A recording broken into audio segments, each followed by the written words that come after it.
मैं बहुत प्यार से कह रही हूं, मेरे भाई कमलनाथ अपनी शरारत से इस सदन को उलझा देते थे और आदरणीय शिंदे जी अपनी शराफत से उसे सुलझा देते थे। और इस शरारत और शराफत के बीच बैठी हुई सोनिया जी की मध्यस्थता, आदरणीय प्रधानमंत्री जी की सौम्यता, आपकी सहनशीलता और आडवाणी जी की न्यायप्रियता के कारण ये सदन चल सका।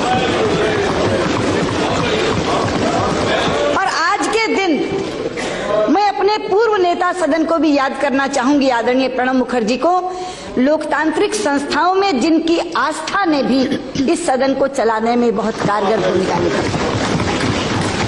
ये इसलिए हुआ क्योंकि भारतीय लोकतंत्र के मूल में एक भाव है, और वो भाव क्या है? वो भाव ये है कि हम एक दूसरे के विरोधी हैं मगर शत्रु नहीं।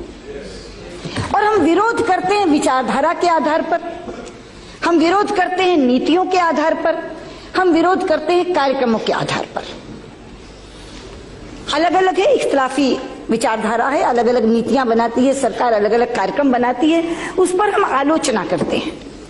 वो आलोचना प्रखर भी होती है, लेकिन प्रखर से प्रखर आलोचना भी भारतीय लोकतंत्र में एक दूसरे के व्यक्तिगत संबंधों में आड़े नहीं आती।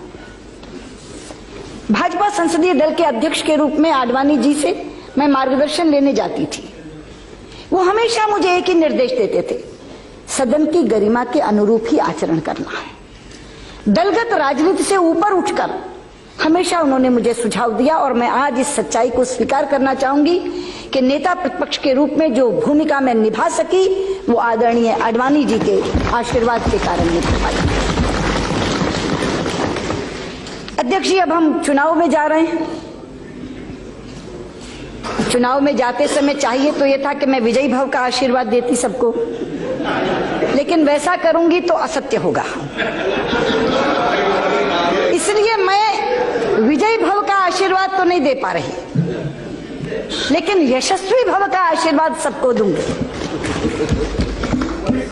मैं चाहूंगी कि यशस्विता से हम सब चुनाव लड़ें, और आपकी तो मैं कायल हूं जिस बात को वासुदेव जी ने आज सार्वजनिक रूप से कहा, मैंने निजी रूप में बहुत बार आपसे कहा है कि आपका स्वभाव और उस स्वभाव में क्रोध का ना आना इस सदन को चलाने में सबसे ज्यादा योगदान रखता है।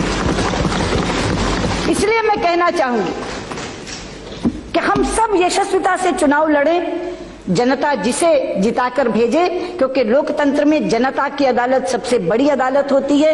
विजय और पराजय का फैसला वही करती है।